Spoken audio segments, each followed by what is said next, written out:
नमस्कार दोस्तों, जय श्री राम, हर हर महादेव। आज हम पहुँचे हैं गांव पुरखास में। पुरखास में संत संत श्री शिरोमणि गुरु रविदास भवन मंदिर पुरखास दिरान में है। तो ले चलते हैं इसके मंदिर की तरफ और यहाँ के बारे में पूछेंगे कितना पुराना मंदिर है और क्या यहाँ की आस्था है। तो ले चलते हैं आपको मंदिर की तरफ, मंदिर का नज़ारा दिखाते हैं और अंदर ले चलते हैं आपको। संत शिरोमणि गुरु रविदास भवन पुरखास मंदिर लगभग ये 50-60 साल पुराना मंदिर है और यहाँ की जो कमेटी है यहाँ का निर्माण करके मंदिर को बहुत बढ़िया बना दिया है। और अंदर ले चलते हैं, आपको दर्शन कराते हैं। तो अंदर ले चलते हैं, आपको नज़ारा दिखाते हैं। देखो यहाँ का निर्माण को दर्शन कराते हैं।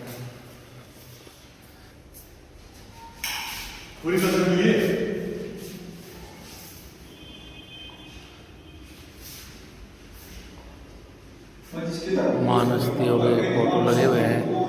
भगत सिंह, श्री महाराज वाल्मीकि महाराज जी, सुभाष चंद्र बोस, भीमराव दिन छोटू राम।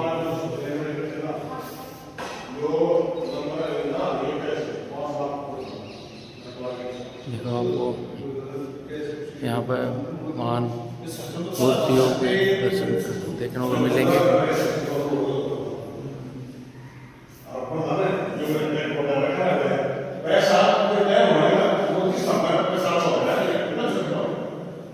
अब आपको अंदर ले चलते हैं मंदिर की तरफ, कहते हैं अंदर।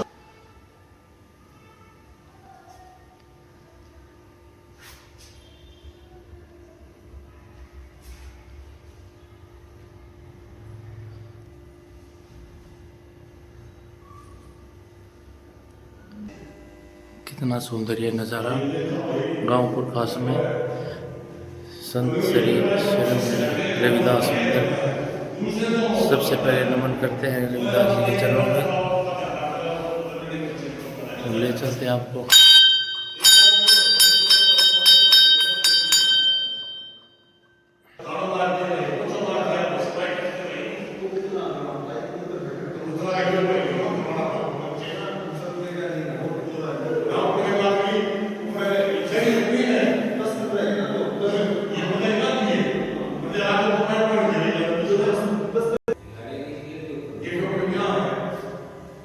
कितना सुंदर नज़ारा है गांव पुरखास में रविदास मंदिर।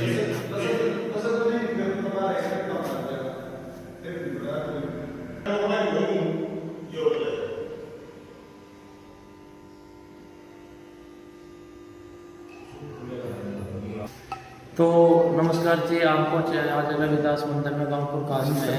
संत श्री रविदास मंदिर भगवान के चरणों आए हुए हैं। तो यहाँ के जो देखभाल कर रहे हैं, यहाँ की जो कमेटी है, कमेटी के प्रधान जी है, उनसे मिलेंगे और यहाँ देख रेख कर रहे हैं। आज पूरी कमेटी इकट्ठी तो नहीं हुई है, लेकिन हम टाइम पे नहीं, आपको 2 भाई बटे हैं, उनसे मिलेंगे कितना पुराना मंदिर है और थोड़ा सा मैं भगवान रविदास जी के बारे में भी हमें बताएंगे कितना क्या आस्था है। हाँ नमस्कार जी। तो सबसे पहले नमस्कार करते हैं रविदास जी के चरणों में, भगवान रविदास के चरणों में। हमें पता चला था यहाँ पर अपने गांव में बहुत पुराना प्राचीन मंदिर है, तो इसके बारे में हमें बताइए कितना पुराना मंदिर है और भगवान रविदास के बारे में हमें कुछ बताइए जो हम लोगों को आगे बता सके इसके बारे में। तो नमस्कार जी अपना। हाँ जी नमस्कार जी।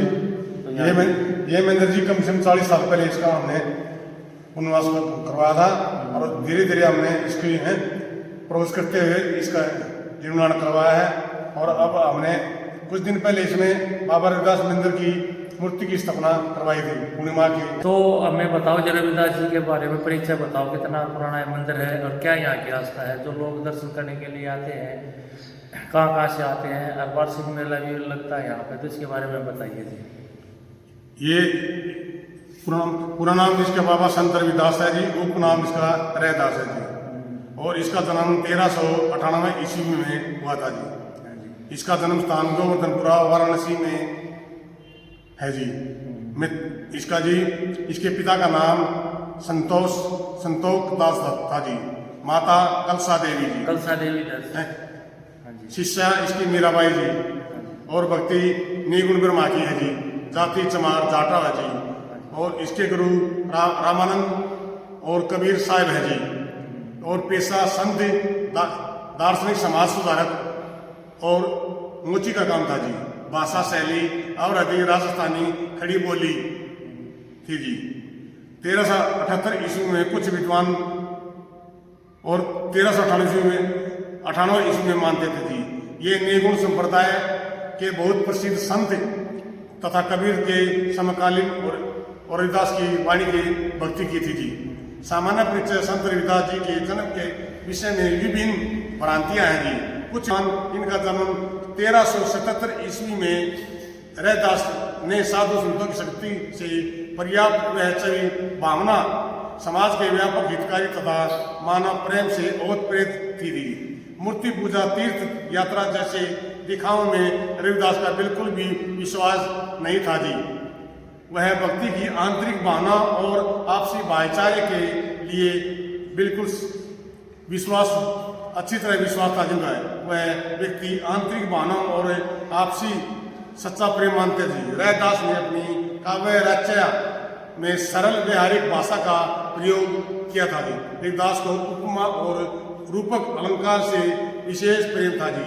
सीधे सीधे शब्दों में संत कवि ने हृदय के भाव बड़ी सफाई से प्रकट किए थे जी।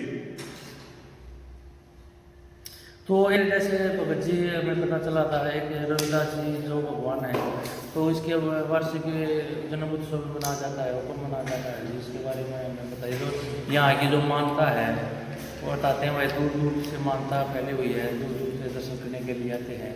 तो इसका कब जन्म उत्सव हुआ था और ओपनिंग कब हुई थी इसकी? इसका जन्म जी 1398 ईस्वी में हुआ था जी। और माघ पूर्णिमा के दिन इसका जन्म मनाया जाता है, जिसकी पूर्णिमा का जिसकी जैसे लंगर है सत्संग है जी। भाईचारे के साथ मिलकर इसका है अच्छी तरह लोगों के बीच में बैठ के इसकी रचनाएं सुनाई जाती है जी। इसकी कविताएं सुनाई जाती है, भजन कीर्तन वगैरह इसके किए जाते हैं जी। माघ पूर्णिमा का दिन होता है जिसके दिन है वो दिन चाहे 2 तारीख का था जी, चाहे 5 तारीख का था जी, लेकिन महा पूर्णिमा का दिन माघ का जो सर्दी का जो आखिरी लास्ट दिन होता जी है उस दिन मनाया जाता है जिसका ये। ठीक है जी। एक जी जो यहाँ जो मानता है इसकी दूर दूर से लोग दर्शन करने के लिए आते हैं, गांव से आते हैं, कई बार से भी आते हैं इसके दर्शन? नहीं जी, गांव से नहीं बल्कि बाहर दूसरे गांव से भी आते हैं जी। जैसे अपने वहां है जी, पड़ोसी गांव से लोग भी यहाँ आते हैं जी, देखने आते हैं जी, देखते हैं जी, बिल्डिंग भी देखते हैं जी। मंदिर की स्थापना हुई थी जी, मूर्ति की स्थापना हुई थी, उस पर अपना चरण मत्था भी टेकते हैं जी, है नी, अच्छी तरह पूजन करते हैं जी। और आपसी भाईचारा लोग हैं, सती बिरादरी में जी लोग इनके पास दर्शन करने आते हैं जी। आप एक हमारे जो युवा हैं नशे की तरफ ज़्यादा भाग रहे हैं, धार्मिक स्थानों पे आना बिल्कुल पसंद नहीं करते हैं, नशे की तरफ भाग रहे हैं, भक्ति में बहुत कम ध्यान है इनका। तो इसके बारे में आप क्या कहना चाहते हैं? एक छोटा सा मैसेज है जो हमारे यूट्यूब चैनल के माध्यम से लोगों तक जा सके, जागरूक हो सके इसके बारे में। ऐसा जी नशे के विषय में ये है जी, जैसे परिवार की तरफ से माँ बाप अपने बच्चों की तरफ अच्छी शिक्षा, अच्छे विचार, अच्छी तरह उनका ध्यान रखें जी। तो बच्चों की नशे मुक्ति से भी कुछ काफी राहत मिल सकती है। लेकिन तो माँ बाप उनकी तरफ ध्यान नहीं देंगे, बच्चों के बुरी संगति की तरफ जाएंगे तो बच्चे बुरी संगत में तो पहुंचेंगे जी। लेकिन माँ बाप का, आसपास का, समाज का यही है जी।